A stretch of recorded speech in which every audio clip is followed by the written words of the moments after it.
Making a character walk and jump might take you 10 minutes. Making that same character nice to control might take you months. So in order to kind of explain what I think goes into making your character nice to control, we're going to look at the game I'm working on. The game I'm working on looks like this. And I would say that I'm beginning to approach something that feels kind of okay to control, but it didn't start out like that. The first iteration of this character looked and played like this, which, let's be honest, doesn't feel or look that nice. What's important to note here is that this looks kind of bad, but most of the controls are actually identical to the current version.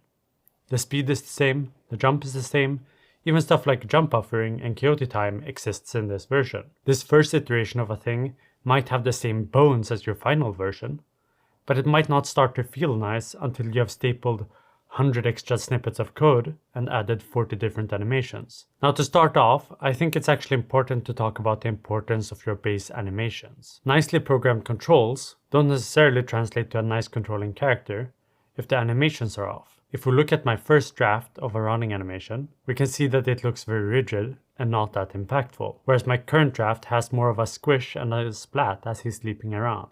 And yeah, I realize this character doesn't have a traditional running animation, and you might think that it looks bad. My point is that this initial draft feels worse to play with because the animations look worse, even though the underlying character controller and the underlying structure of the animation is exactly the same. I think this is in part why some advice on having a nice character controller can be kind of vague. You can have floaty jumps, you can have non-floaty jumps. Some people will prefer tight controls, others won't. And in that sense it becomes subjective. What isn't subjective though, is how you tie all of that together and sell it to the player. We can even take a game like Limbo and the character actually controls kind of awkwardly, but it also looks like an awkward character, so it works. Whatever type of controls you have, you actually need your animations to sell those controls. Now the thing that annoyed me with this old version was that it lacked weight. If we change the timescale of Godot so that we play the game at 20% speed, if we look at the butt and the character, it barely moves up and down as the character runs, and the head is statically attached to the body. And because I noticed these things, and those things annoyed me, those were the areas where I tried fixing things. So if we do the same thing, and look at the new version in slow motion, this new version really bounces up and down. We can see that the head squishes and it gets pushed into the body. There's a lot more weight and movement in this animation. A lot of the other stuff I personally thought worked, so they remained kind of the same.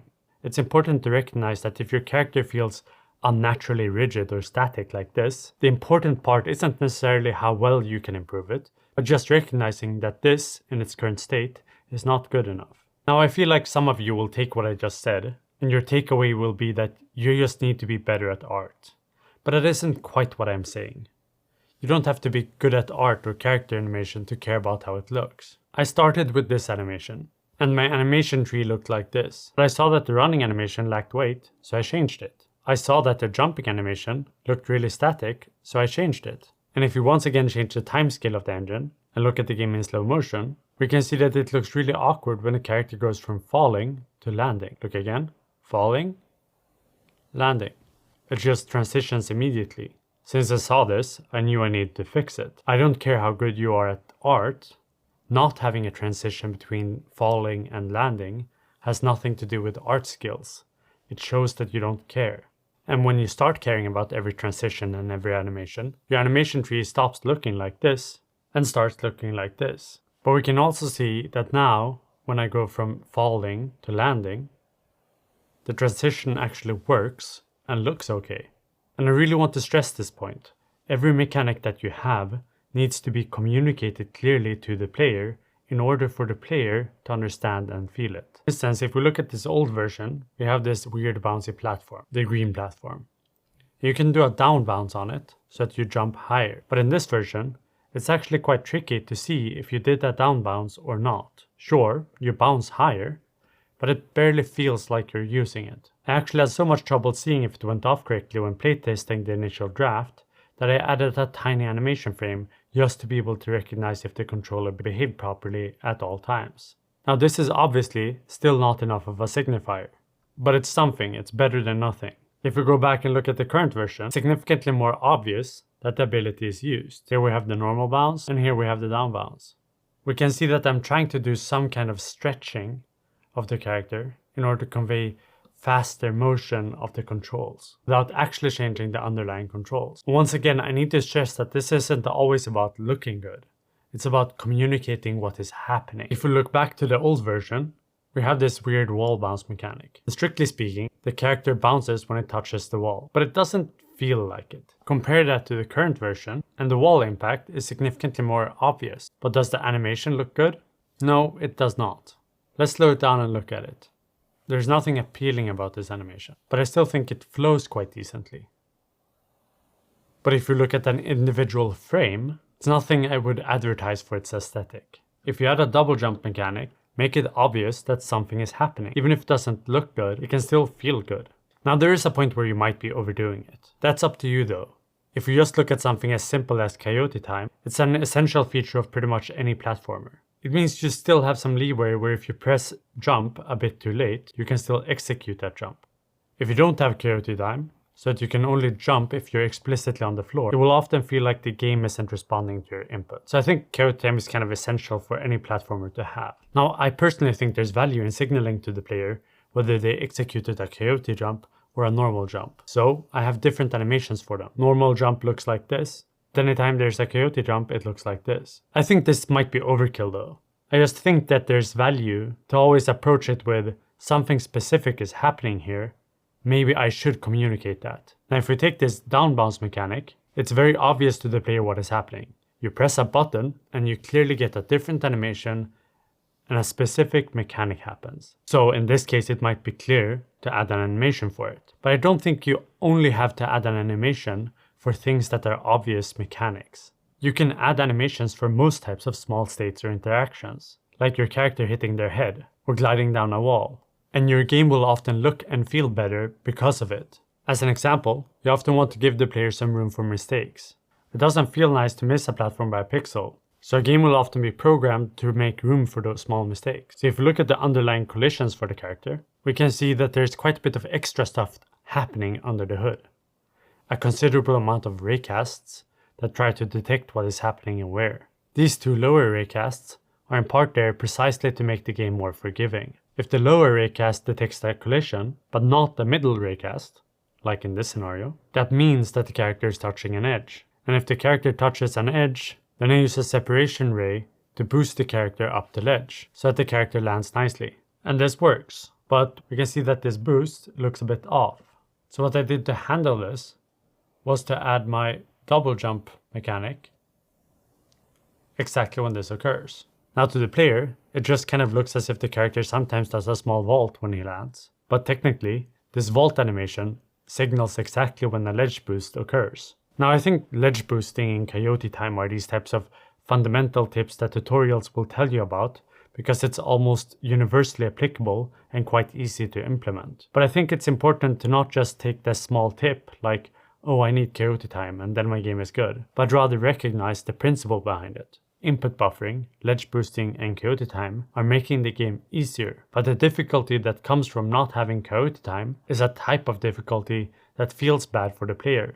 It's not satisfying difficulty, so it's often better to remove the coyote difficulty and then add another type of difficulty that actually does feel nice. First make the game forgiving and then make it difficult again. And I think when you start thinking about this type of stuff as you play, you start to recognize a ton of situations where your game is difficult, but not in a satisfying way. And these situations will be particular to your game, to your mechanics. So in order to tie all of this together, I want us to look at the sort of bubble mechanic I added early on. Now it basically functions so that you're always kind of slowly thinking through it. And then you can press up and sort of swim up through it to aim. And then you can sort of shoot yourself through it to end up on the other end of it. In this situation, you can kind of see with the yellow dot where you're going to go. And the principle of this mechanic kind of works. But there are a lot of small things that are kind of bad. For starters, it's tricky to aim. You sink way too quickly. And if you just barely hit the bubble, you kind of fall immediately. So same as with everything else, the initial start becomes about fixing the actual mechanics and making those feel decent. And so you fix those mechanics. And now when you jump into it, you kind of get boosted into it a bit further. Now you also fall slower, so it's easier to aim. On top of that, we can see that I made it look a bit more like a bubble. And now you have a draft that is kind of workable. to the point that you can do some level design. Now, while the core of this mechanic is here, I still don't think it's that satisfying. The game kind of works, but I still want to stress that this neither looks particularly nice or plays particularly nice. And so if we compare this to the current version, we can see that the level design is actually the same, but as you jump into it, you get this kind of bubble splash, and as you jump out of it, you get the same type of bubble splash. Your character also has a tiny animation that squishes as he enters the bubble, and then he has another animation as he leaves the bubble. And parts of this is still rough. I don't know exactly what will stay, and I don't know what will change. I just want to stress how much of this single mechanic required annoying and weird work in order to feel playable. Mind you, I'm saying playable. I don't necessarily know if it's good. And even at this stage, there are a lot of quirks with it that I have to deal with. The step from making this mechanic exist to making it work decently is quite a big gap. It can be easy when you start a game to think that you kind of have to make a choice between floaty controls or tight controls, and then you add 3 animations, and once you have all of that, you have a nice controlling game. And then the rest of it will just be content.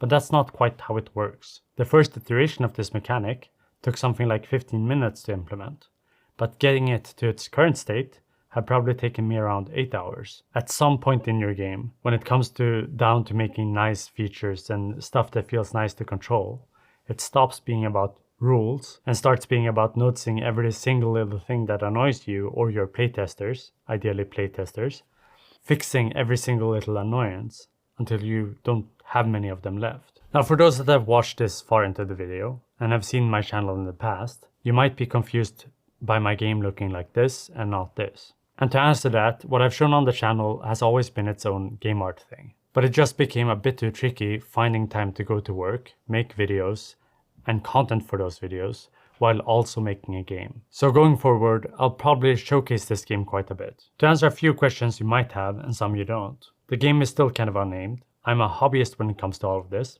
I don't work as an artist, programmer, or game designer. And with that said, my game might end up being bad. The reason I want to show the first iteration to the current iteration is just to showcase something that is really bad to something that is kind of acceptable. All of this to say that hopefully you can see, given what I've said, that you can take something that looks and feels kind of off, but if you care enough about the details, you can make something kind of passable, even though you might not be the best artist. In my case, I am a fairly decent artist, but I think sometimes a bad artist will put in 0 effort and then use the excuse that their lack of effort is due to bad art. And I don't think that's always fair. Your game lacking a landing animation has nothing to do with your art skills. It has to do with the lack of effort. Thanks for watching. Bye.